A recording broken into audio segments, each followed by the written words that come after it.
Good morning, everybody. Live from Las Vegas. Here I am. And again, it's not a fancy set today. This is the real world here. I'm in a hotel room in MGM.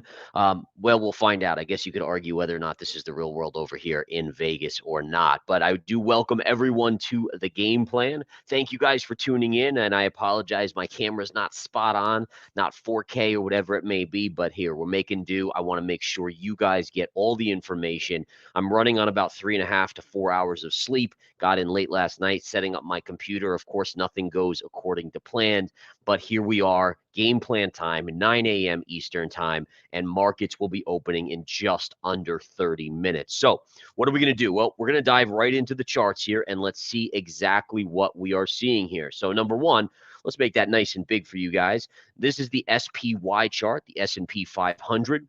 We did get some economic news out just a little while ago. I'm going to go over that in just 1 second.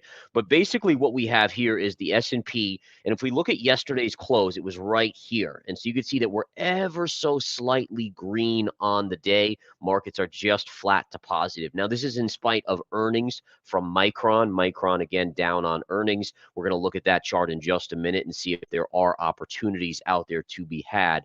But right now, again, S&P is up a little bit. Notice just over the last 30 minutes, we did get a little bit of a small uptick, and that came on the back of some economic news. Now, what economic news was that? So we got initial jobless claims. That was expected to be at, let me see here, looks like 236,000, right? So 236,000 was expected to be the number. We came in at 233,000. So that's essentially in line. Durable goods orders month over month in May, that was supposed to be a minus 0.5%. It actually came in stronger at 0.1%.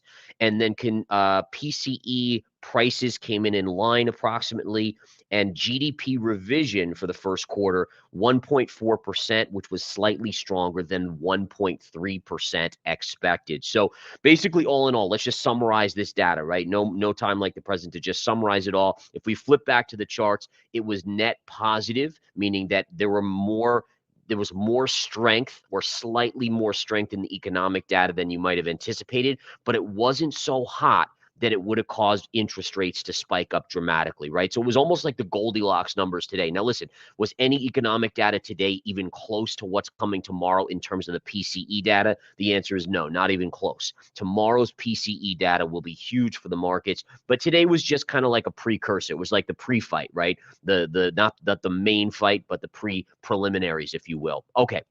All right. So again, what we saw today was if we go over to the dollar started to roll over intraday a little bit because of this Goldilocks data. I also think that the dollar was already trading down. And here, if we go to the daily chart of the US dollar, you can see we were already down going into that economic news because basically the dollar yen is starting to calm down a little bit, at least for one day. If we flip over here, and in fact, I have it on one of my other charts here, here's your dollar yen chart. And you could see how we were just on this very slippery slope to the upside on the dollar yen. We've got above the previous intervention high right here. And today, this is the daily candle. You can see very clearly it's pulling back. And the market likes that because remember, as I've said in my previous game plans, if we don't see a pullback in the dollar yen, the Japanese central bank will have to intervene, and that then will cause even more repercussions globally and potentially, can start to unwind some of the economic pressures and fiscal pressures that are out there in terms of debt, country debt, et cetera, et cetera. So in any case, just the fact that you're getting a small pullback in the dollar yen today calms the market down a little bit, maybe even takes a little bit of a bite out of the Micron earnings. And here's Micron, guys. This is the pre-market and after hours yesterday on Micron. We closed Micron at around 142.40. You could see the massive drop. In fact, I was live on Trading the Close when that hit. We then popped around a little bit, and we've been floating up in the pre-market here a little bit, although pulling back just off of this high. Now, it is down, but it's not down that much, right? If we go to our daily chart, the first thing that this daily chart shows me going into earnings was that this had the deck stacked against it. Now, listen, semiconductor stocks have had this deck stacked against them per charts many times, and they've still gone up. Let's be honest, right? I mean, Nvidia is a great case of that. How overbought was that 3 months ago, and it still went way higher. But having said that, we did have a bear flag. Notice the pattern here, guys. Again, I don't have my drawing tools on my pen today, but this is, again, what type of pattern is this? We know this pattern. I go over it every single day. Down move inside bar, that's a bear flag, right? Then in addition, if we remove those lines just to keep it as simple as possible, we look at this bigger time frame. And I actually went on record about a week ago and said, I think Micron has topped. And the reason I said that is because of this trend line. Look at this trend line and how we tagged it last week. And not only that, but this is a weekly topping tail. Now, remember, topping tails have to be at the highs of charts in recent history. This is the tail, or in this case, the wick, because it's on the top, has to be bigger than 50% of the entire candle. And the close of the candle must be in the lower 25%. There's strict criteria for topping tails and bottoming tails. Because again, once you start, and this is really important, folks, as you start, and this is a big issue with a lot of investors and traders, is they know the definition, or they get taught the definition, and then they start to slip down the slope of saying, well, it's close. And then a little bit later, oh, it's close, but it's not as good as when it was the other day close, right? And it's this very slippery slope. And so if you define your criteria and keep them, right, and we'll go back to full screen here, if you keep it as disciplined as possible, what that does is it essentially makes you have the highest odds possible. And being here in Vegas, this is a great way to discuss it, right? Trading is about probabilities. There's no 100% trade. There's nothing like that, right? But what we can do is follow strict rules and criteria that gets us closer to that, let's say 70, 80% success rate. I've never found really anyone higher than 80%. That's kind of Hall of Fame status. I'm close to that, give or take. But again, that is really what you're going for. You want the odds as close as you can get to being the house, the casino, the one that over time wins. You may not win every single bet, right? You know, gamblers come into a casino and they sometimes win. But if enough gamblers come in, the odds take care of themselves and the casino always wins, as they say. Okay.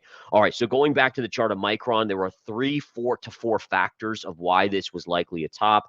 Going into earnings, I was even still a bit of a question mark, just because of how we've seen semiconductors act. But needless to say, with a bear flag right here, it is playing out to the downside. Now, if Micron dumps, where is your likely short-term support? So your short-term major support is going to be right here at $130. Notice this previous pivot high, this sideways consolidation before the break above.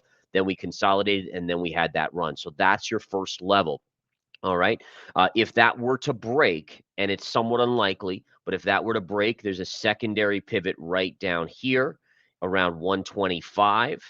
And then ultimately, even down here, this will be something more of a swing trade if it gets back to like 115-ish area or so, but right down in that mix. Okay, on to the next one we go. So we've talked about the 10-year. The 10-year, if I flip over to the 10-year, it is down ticking a little bit today here. If we flip to the daily chart, you can see we did talk about this bear flag. Let's go over that right now because I really want to really enforce this. Notice the pattern formation. There's your pattern again. Learn your patterns, folks. They are powerful because they give you a heads up. Some people want to buy when there's a bear flag, and I'm like, don't you see that bear flag? But they don't. They don't have any knowledge of technicals and patterns, and it just gives you enough insight to maybe keep you from making a bad trade, which goes to those whole probabilities. Keep your probabilities as high as possible. All right, so bearish pattern. We had a nice move up yesterday. Didn't make the bearish pattern fail, but now down ticking today. That's another factor the market likes. The market wants slightly lower interest rates here as I remove those to keep my charts as clean as possible. So we had the Micron earnings, the spiders again. If we flip back to those, still flat to positive on the day. Levi's, we got to talk some Levi's action. So the jeans maker, or the jeans company that's been around for 100 plus years, maybe even more than that. I think even close to 150 at this point. This is getting crushed. And again, down from a close yesterday of $23.80 down to a level down here of $19. That's a pretty hefty drop on this chart. Now, what's going on here? Well, basically, they reported earnings, and the earnings were not very good. Consumers, there is no doubt, folks. And I'm going to go into WBA, Walgreens, and what Walgreens said in just a minute, because that stock's also getting hit. But the consumer is pulling back. And a lot of us out there watching this broadcast or listening on replay, you guys probably already are cutting back yourselves. I think even I'm pulling back a little bit on my consumer spending. So I think we already knew that, but now these companies are showing us that, and their stock is getting pummeled. So if we go to the daily chart, right now we're trading just above $19. The other thing to take note of is if you go back to October of 2023, look at this vertical move on Levi's, just up, up, up, and away. And to me, that's a warning sign that it's getting overbought. And it's not like this is a semiconductor company, right? Yet if you looked at where this was in September of 2023, it was $12. Well, guess what? It just hit 24. Does that make sense? In an economy where the Fed has raised rates and is trying to slow the economy, does it make sense that this stock should be up 100% since October or September of 2023? And the answer is probably not. And now we're starting to see the repercussions of that. So this is trading down at $19. What's interesting about this is there's a gap fill right here at 1865, and I'm going to keep a close eye on this today. I don't know if I'm going to trade it yet. I got to watch and see. But what I like about this is if we extend this line out, look at this line as it comes out, right? If we just drag this over here, it comes right to this pivot right over here as well. So 1860 or so. By the way, I think that might be around the year when Levi's began business, by the way, which is just a little side note. By the way, that's not an accurate stat. Please understand, it's not exactly that, but I know they were around in the 1800s. But in any case, right here looks very interesting to me as a potential trading opportunity today, right around $18.50. So I'm going to watch that level today. Right now, if we flip back to the intraday, you can see here's that level right down here. We got close, and now we're kind of trading down. Maybe at the open, we flush down there. Again, we'll be discussing that as a potential trade in the Apex Live day trading room. If this continues to sell, and by the way, on earnings, anything can happen. I've seen stocks that hit supports and go through 3 or 4 supports before they find a bounce level. This would be my secondary level. This, again, is a $17.16 or $17.15 price point. The other thing that I like to do as a technician, let's do a fib. Let's take the low from that October low, and let's do our fib here. And what we can see, this is very cool now. Notice how the lower level, the 618 Fibonacci, is right there as well. So right there. So listen, and the 50% is right there. I mean, how cool is that? So your 50% fib is right at that first level, and your 618 is at your second level. That's actually pretty darn cool right there. So what that does, folks, is it reinforces those levels. Now, it doesn't guarantee that I am personally going to be trading those. I want to be clear on that because I have to obviously reevaluate in real time in the Apex Live day trading room. But again, it just gives credence to those levels. And it just shows you how cool it is, how awesome it is that this stuff matches up to these levels. All right, on to Walgreens. Take a look at Walgreens. Hoofda, right? That is a rough move down here on Walgreens. This is actually a chart I was bullish on going into earnings, guys. I thought this chart, I said, this has been beaten down so big. It's got to have factored in these poor earnings. There were trend lines galore, kind of all of these levels here. You could take a trend line here and stretch it down here. It was, basically just off of this. And today we're seeing it getting hammered. Now, what's crazy is if we go to the monthly chart on this thing, and we're trading, I think, around $12.15.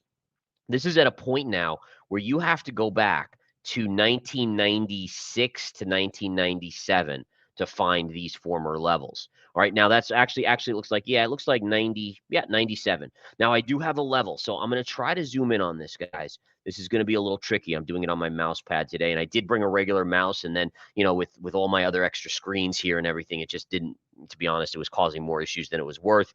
But look at this right here. This looks like a very intriguing level. Looks like around $12 today. There could be some major support. I don't know if you guys can see. I'm going to try to zoom in a little bit more here. And again, this is what you have to do. When these stocks get pummeled like this, you have to go back in time, take the DeLorean back and go for it.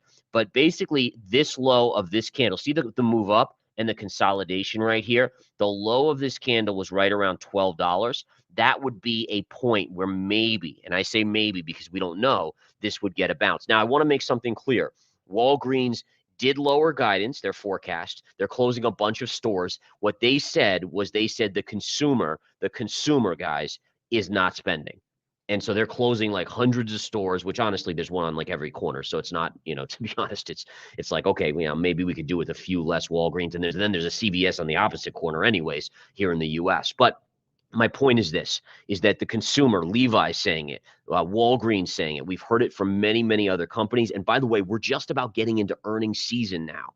So this is getting to a point where we have to be ready for, these other companies to even probably say more of this. And this does concern me going into earnings. I mean, how much more can semiconductor chips and AI chips keep this market afloat? We know this has now been a one-trick pony market, right? It's basically Nvidia. And I guess you could throw Apple in there and maybe Microsoft, but essentially 3 companies are ruling the roost in this market. So you're getting to a point where these companies are starting to warn. More and more companies are saying the consumer's stopping spending. Now, I will say in Walgreens' pocket, and this is why, honestly, maybe it's worth a shot down here, is that they're still projecting that they're going to make $2.80 per share. And if you look at that earnings price to earnings ratio, PE ratio, as we call it, that at a $12 level, that's actually really low, right? That's actually a really low PE. What are we in, like the 4 to 5 range? And so again, you have to decide for yourselves. Like, everyone, listen, this isn't financial advice. I'm giving you information.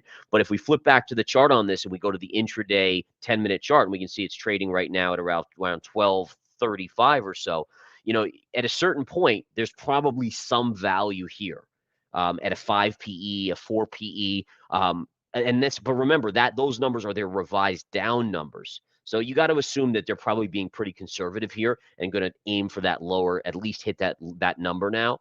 So a 5 PE, I don't know. I mean, there's not many companies out there that are trading at a 5 PE anymore, right? And that's even being generous at a 5 PE. I mean, it should be probably a lower 4.5 or so based on $2.80 per share. Okay, a couple other charts we're going to get into now.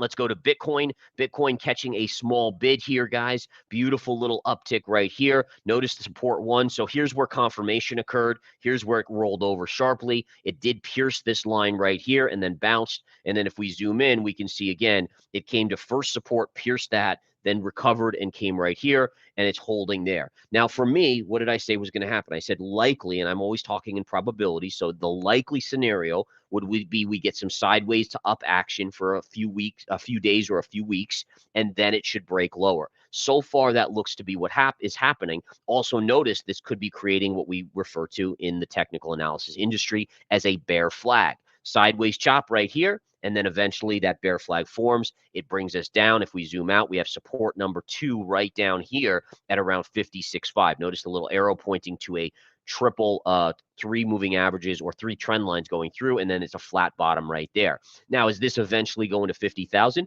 It's possible, right? I mean, no one knows for sure, but that would be a major. I mean, this will be support number 2 is decent. Support number 1 is decent.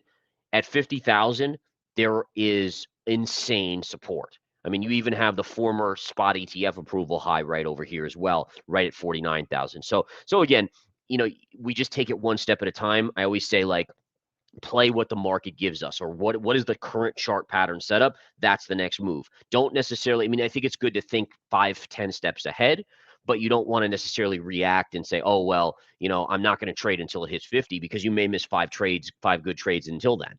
And I think that's an important side note. So anyways, that's your update on Bitcoin. Gold is getting a bounce today. We did see the dollar pulling back, so I think that's helping gold. What's happening here on gold is interesting. We broke down from this channel, and now we're getting a reflex bounce to the high end of that channel. That's very similar to what happened with natural gas. If we go to natural gas's chart here, let me bring that up now.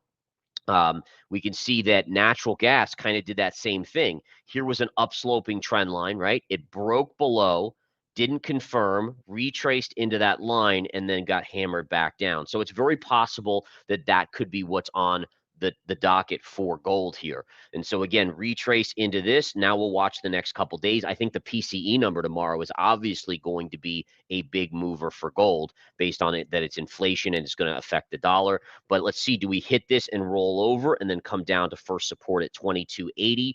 Or do we bounce back into this sideways choppy consolidation, which again still has a slight negative bias, but at some point you also have the head and shoulders you're now looking at right here as a possibility. So I would still maintain a negative bias on this chart. By the way, over 4,000, almost 4,300 watching right now. That's really cool, guys. And a big shout out to you guys for tuning in. I know it's not up to the high def snuff of the studio, but like I said, guys, I'm here for you. That's what Verified Investing's motto is, being here for retail investors and to give you guys insights that really usually the institutions only get. All right, silver, small bounce on silver. Notice this is my target zone. I have two trend lines right down here. That you have the channel, and then we have this trend line. I don't think I've shown you guys this trend line before, but it's actually a really good one. Pivot low, pivot low, pivot low. We broke below it. Then it was your pivot high. We broke back above it. We came back to it right there. And so it makes sense that with the cross section of those two lines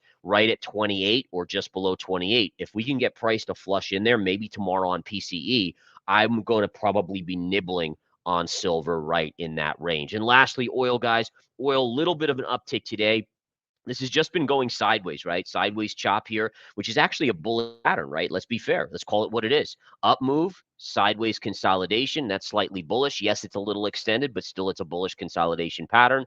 And then ultimately three trend lines all converging right up around $83 a barrel. That would be my ideal level to say, okay, heavy, well, not, I shouldn't say heavy, but this is where the probabilities highly favor a pullback if we get to 83-ish, maybe even 83.50, somewhere in that vicinity. All right, guys. So that's really the updates here today from Las Vegas. It's early in the morning here, about 6:21 a.m. I was up around 5:30 a.m. here. Actually, that was yeah. And I only went to bed a few hours earlier, as I said. But that's what life's all about. Grab it. We're here in Vegas. I'm going to be doing trading the close today from Vegas. We've got the bottom line tomorrow as well. We've got other shows as well. I'll be running the Apex Live day trading room in about 5 minutes. I'll be on that. And so, guys, just check it out. Check out Verified Investing's homepage. So much free information. I know I'm speaking to the choir at this point, but thank you so much for tuning in today. As always, I will be back tomorrow with the game plan 9 a.m. from Vegas and then back Monday in the studio. Thank you so much, guys. Much love to all of you guys. Take care.